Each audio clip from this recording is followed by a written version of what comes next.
ឈ្មោះគេកាហ្វេអត់ឈ្មោះនៅ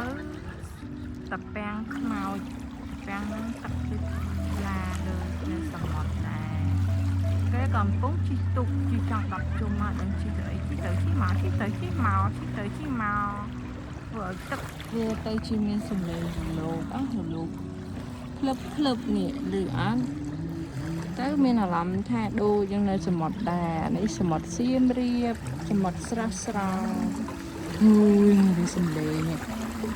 អូយនឹកសមុទ្រខ្ញុំចង់ទៅសមុទ្រតែមិនទៅទេ